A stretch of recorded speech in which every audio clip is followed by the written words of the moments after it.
Bismillahirrahmanirrahim. Assalamualaikum warahmatullahi wabarakatuh. First of all, let's express our gratitude to Allah Subhanahu wa Ta'ala, the most merciful and compassionate. Secondly, salawat and salam always be delivered to our Prophet Muhammad Sallallahu Alaihi Wasallam, who brought us from the darkness to the brightness.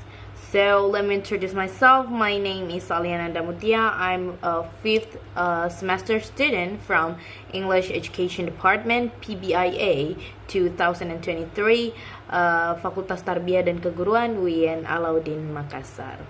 First, language and linguistics perspective.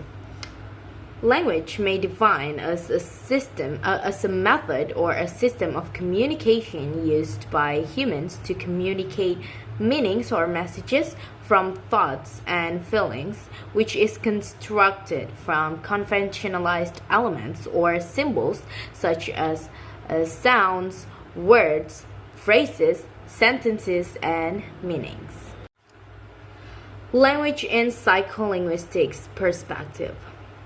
So, what psycholinguistics tries to explain is not only the process by which the act of using language occurs in our mind, but also to explain how tacit knowledge and explicit knowledge connect each other.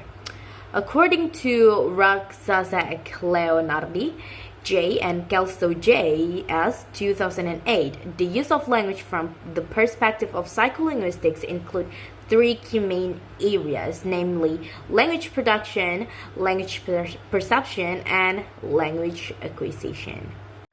Psycholinguistics perspectives in terms of 1. Language production.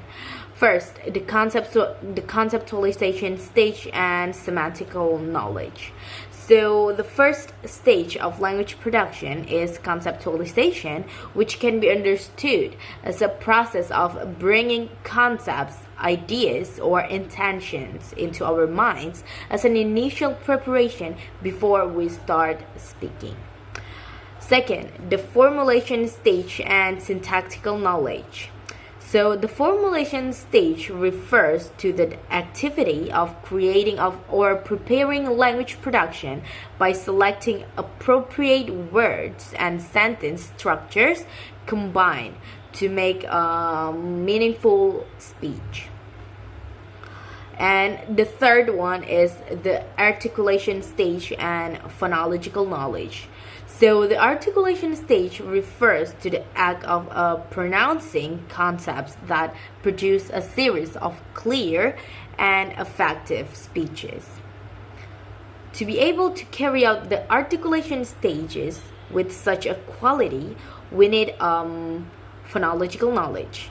What is phonological knowledge? So phonological knowledge may be understood as our ability to construct sentences according to the concepts existing in our minds and pronounce them with proper speech sounds. Second terms, language perception. First, perception stage and speech processing. The first stage in language comprehension is perception. The representation of perception can be seen in two receptive language abilities, namely reading and listening. Second is word recognition and lexical processing. So the second stage of language comprehension is word recognition. What is word recognition? Word recognition in this context can be understood as a person's ability to recognize words from the auditory input they hear. The process of hearing recognizing words originating from speech is called lexical processing or lexicalization. Third one is parsing stage and sentential processing. The third language comprehension stage is parsing. Parsing in this context can be viewed as a process of assembling words that have been recognized in the perception stage and assigning meaning attributes to the series of words so that auditory inputs can be understood as sentences with syntactic structures and semantic representations. And then the fourth one is interpretation stage and discourse processing. So in this final stage, the mind goes through in the comprehension process is the interpretation stage. The interpretation stage can be defined as a process where the mind is able to show understanding of the speech heard when communicating. The third one is language acquisition. First, language acquisition and language development. So when we talk about how children acquire their language skills, we're actually studying language acquisition. But when we talk about how adults acquire their language skills, then we are talking about language development. However, either language acquisition or language development indicates a cognitive process by which linguistic elements such as psychology, morphology, syntax, and semantic aspects will be stored in the minds. When we are learning, will be stored in the mind when we are learning a language. The second one is language acquisition and language learning. According to Alauddin S.A. 2022, language acquisition refers to a process of gaining knowledge and ability to use a language naturally, where language ability is acquired subconsciously as a result of direct interaction with the language users and their environment.